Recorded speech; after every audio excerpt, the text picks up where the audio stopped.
నేను వాళ్ళందరినీ నడి రోడ్డు మీదే ఊరేస్తే బాగుండేది, నీ గురించి పిచ్చిగా వాగిన వాళ్ళందరినీ. అయితే అలా చేయడం పాసిబుల్ అవ్వకపోవటమే చాలా మంచిది. లేదంటే దాని పర్యవసానంగా మీరు మళ్ళీ జైల్లోకి వెళ్ళేవారు. అండ్ మీకు జైలు అంతగా సూట్ అవ్వదు. పైగా నర్మదా ఆంటీ మీ చిన్నప్పటి ఫేవరెట్ లడ్డూలు చేశారు కదా, వీటిని వద్దనటం కరెక్ట్ కాదుగా. అందుకే నేనే వీటిని ముందు తినేస్తాను. నువ్వు ఎప్పుడు తినాలి? నేను తినమని నీకు పర్మిషన్ ఇస్తే. ఎందుకంటే వీటి మీద నాకు పుట్టినప్పటి నుంచి అధికారం ఉంది. రాఘవ్, ఓకే.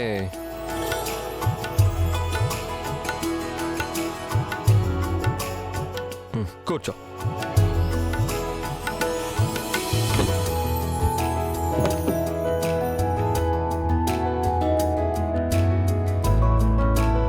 పోనీలే, నీకు గుర్తుండాలి కదా.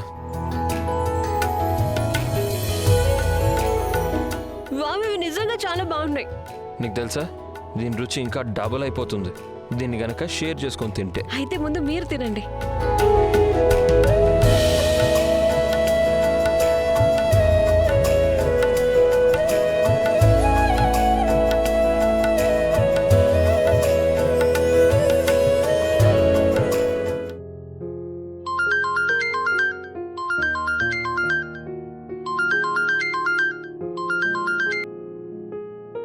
ఉన్నతి, ఎలా ఉన్నా? ఈ రోజు నేను ఎలా గుర్తొచ్చాను నీకు? అక్క, నాకు ఇప్పుడే తెలిసింది ప్రెగ్నెన్సీ టెస్ట్ కోసం మీరు బ్లడ్ శాంపిల్స్ ని పంపించారంట కదా, మరి రిజల్ట్ వచ్చిందా? ఇంకా లేదు ఉన్నతి, బహుశా రేపు పొద్దునకు వస్తుందేమో. డోంట్ వరీ అక్క, రిజల్ట్ పాజిటివ్ గానే వస్తుంది. ఒక కాబోయే మమ్మీ మీకు చెప్తుంది. థ్యాంక్ యూ ఉన్నతి. ఇంతకీ అక్క, నాకు మీ నుంచి ఒక చిన్న హెల్ప్ కావాలి. చెప్పు ఉన్నతి. నన్ను ఏదో ఒకటి అడిగినందుకు నాకు చాలా సంతోషంగా ఉంది. హెల్ప్ అయినా సరే. రాఘవన్నకి తెలిస్తే చాలా హ్యాపీ అవుతారు. లేదు లేదు లేదు, రాఘవన్నకి అసలు ఏం చెప్పకూడదు. ఉన్నతి, అంతా ఓకే కదా? అక్క, అంతా బాగానే ఉంది. అది యాక్చువల్లీ నేను ఒక లిస్ట్ చేసుకోవాలి, బేబీ కోసం ఏమేం వస్తువులు కావాలో ఏంటో. అందుకే మిమ్మల్ని కలవాలనుకుంటున్నాను. సరే, అలాగే. నువ్వు ఇంటికి వచ్చేసి అప్పుడు మాట్లాడుకుందాం. సరే, నేను ఇప్పుడు ఇంటికి వచ్చేస్తాను. అన్నయ్యని అత్తయ్యనైతే ఇప్పుడు డబ్బులు అడగలేను. అండ్ ఇంట్లో అందరికంటే అమాయకురాలు పూర్ణిమాకే. అమాయకురాలు కాదు, యాక్చువల్లీ అందరికంటే డమ్. సో తననే డబ్బులు అడగాల్సి వస్తుందేమో. కానీ ఎలా? ఈ బబ్లీ గోలలో నేనేమేం చేయాల్సి వస్తుందో. నేను 10 లక్షలు ఎక్కడి నుంచి తీసుకొస్తాను?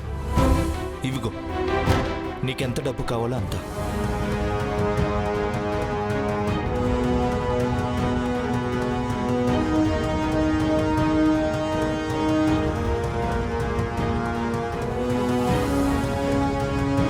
ఉన్నతి,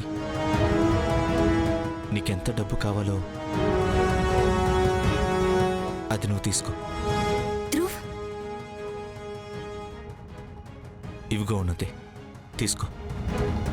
ధ్రువ్, నువ్వు నాకింత డబ్బు ఎందుకు ఇస్తున్నావు? ఎందుకంటే ఇవి నీ దగ్గర ఉండి తీరాలనున్నతి. నువ్వు ఈ రోజు వరకు నాతో ఉంటూ చాలా సర్దుకుపోతూ వచ్చావు.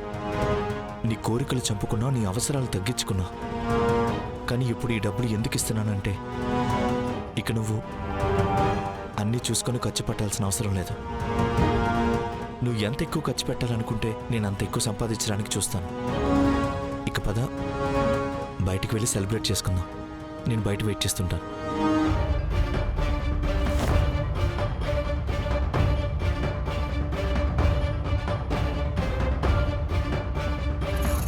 Thank you God.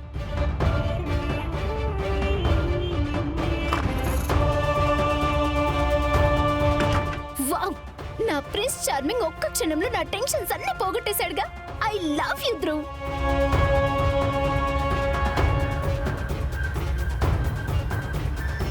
ఏంటి?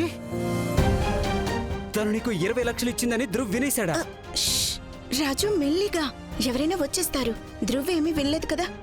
కానీ నేను ఏదైతే చూశానో అది చూసి నాకు ఊపిరాగినంత పనైంది. Thank you god. నేను నీకు ముందే చెప్పాను కదా, తను 20 లక్షలు ఇచ్చి దులిపేసుకుంటుంది. నువ్వు తనని ఇంకా ఎక్కువ డబ్బులు అడగచ్చు. రాజు, కానీ ఇప్పుడు తను ఒప్పుకుంది కదా, నాకు 30 లక్షలు ఇస్తానంది. కానీ తన బిడ్డనిచ్చిన తర్వాతే కదా. కానీ బబ్లీ, మనం అనుకుంటే డబ్బులు కొట్టేయచ్చు, బిడ్డని కూడా. కానీ ఎలా? నువ్వు ఆ డబ్బులు దొంగతనం చేసాయి. లేదు లేదు లేదు, నీకేనా పిచ్చా? తనకు తెలిసిందనుకో పోలీసులకు చెప్పేస్తుంది, అప్పుడు మన ఇద్దరం ఇరుక్కుంటాం. అరే దానికి కూడా నా దగ్గర ఒక ఐడియా ఉంది నా బంగారం. నువ్వు జస్ట్ నేను చెప్పేది జాగ్రత్తగా విను.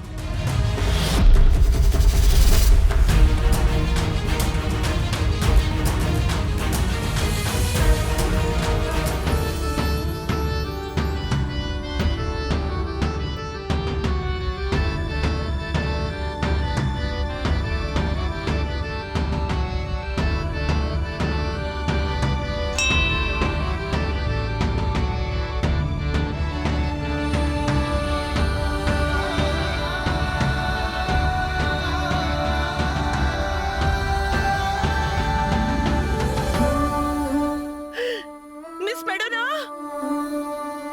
చెప్పండి అత్తయ్య గారు. ప్రసాదం అయిపోయిందా? మొత్తం అయిపోయింది. నేను శుభవార్త చదివిన వెంటనే అందరికి వెళ్ళి స్వీట్స్ ఇచ్చేయి. సరే. అందరికంటే ముందు నా కోడలు పూర్ణిమకి. సరే. నేను నానమ్మనవుతాను.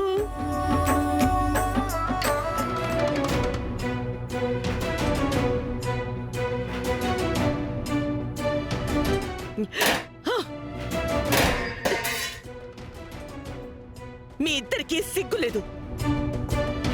నేను ఎంతో నమ్మకంతో ఎంతో ఆశతో నానమ్మను అవబోతున్నానని ఏర్పాట్లు చేసుకున్నాను. నా సంతోషాలన్నింటి మీద నీరు గార్చేశారు మీరు. అత్తయ్య గారు నన్ను క్షమించండి. ఏం క్షమించాలి? నీకేమైనా ప్రాబ్లం ఉందా ఏంటి పూర్ణిమ? పెళ్ళై ఇన్నేళ్లయింది, నువ్వు ఒక్క బిడ్డను కూడా కనలేకపోయావు. వీరేంద్ర, పూర్ణిమని వెంటనే డాక్టర్ దగ్గరికి తీసుకుని వెళ్ళు. మొత్తం అన్ని టెస్టులు చేయించు. వీటన్నిటికీ ఏం అవసరం ఉందమ్మా? అవసరం ఉంది. ఒకవేళ ఈ పూర్ణిమ నా కోసం ఒక మనవడినో మనవరాల్లో కనివ్వకపోతే నేను ఈ ఇంట్లో వాళ్ళ జాతకాలు మళ్ళీ చూపించాల్సి వస్తుంది. అందుకే నేనేం చెప్తున్నానో అదే చెయ్యి.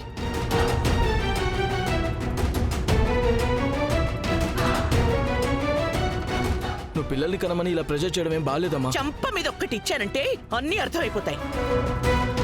అయినా నేను ప్రెషర్ పెడతాను, నాకు హక్కుంది. సరే అమ్మా, ఇవన్నీ వదిలి కోపంగా ఉండకమ్మా. మనం ఏదైతే ప్లాన్ చేశామో అదైతే ముందుకు సాగుతుందిగా.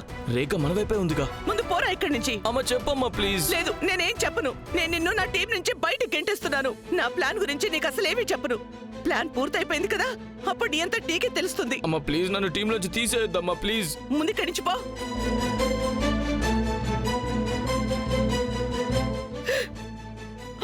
దుర్గమ్మ తల్లి, ఇంటి కోడళ్ల విషయంలో నా అదృష్టం అస్సలు బాగోలేదు.